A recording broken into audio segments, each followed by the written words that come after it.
Unity in spirit global క్రైస్తవ సన్నిహిత సంఘానికి మీకు స్వాగతం.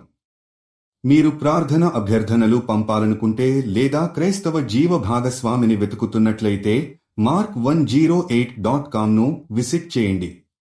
ఇప్పుడు మనం ప్రార్థనలోకి వెళ్తాము. ప్రభువా, ఈ సమయంలో మనం మీతో కలిసి కళలు మరియు సాంస్కృతిక వ్యక్తీకరణ కోసం ప్రార్థించాలి.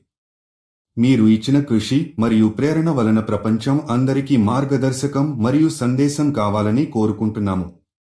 కళలు, సంగీతం, నృత్యం, సాహిత్యం మరియు ఇతర వ్యక్తీకరణల ద్వారా మీరు తనిఖీ చేసిన జీవితం మరియు పరమేశ్వరుని అస్తిత్వాన్ని ప్రపంచానికి చూపించాలని ప్రార్థిస్తున్నాము.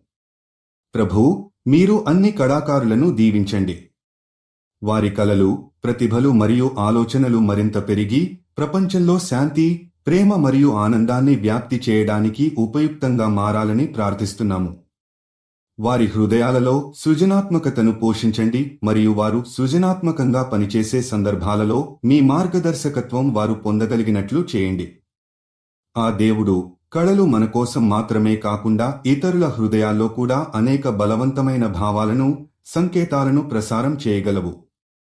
వారి జీవితాలను అనుభవంలోకి తీసుకురావడానికి సాంస్కృతిక వ్యక్తీకరణ వలన మీకు ధన్యవాదాలు ప్రభూ, మీరు అన్ని కళా ప్రదర్శనలు, సాంస్కృతిక కార్యక్రమాలు, యూత్ ఫెస్టివల్స్ కోసం ప్రేరణనివ్వండి. వారు ఆధ్యాత్మిక మరియు సామాజిక మార్పును ప్రతిబింబించేలా ఆ లోకం నలుమూలల నుంచి వారిని ప్రేరేపించండి. ఈ ప్రార్థనను యేసు నామంలో చేస్తాము. ఆమేన్. యూనిటీ ఇన్ స్పిరిట్ తో కలిసి ప్రార్థించినందుకు ధన్యవాదాలు. మీరు విశ్వాసం కలిగిన జీవిత భాగస్వామిని వెతుకుతున్నట్లయితే mark108.comను విజిట్ చేయండి. మీ ప్రార్థన అభ్యర్థనలు కూడా అక్కడ పంపవచ్చు. దయచేసి లైక్ చేయండి, షేర్ చేయండి మరియు ఛానల్కి సబ్స్క్రైబ్ చేయండి.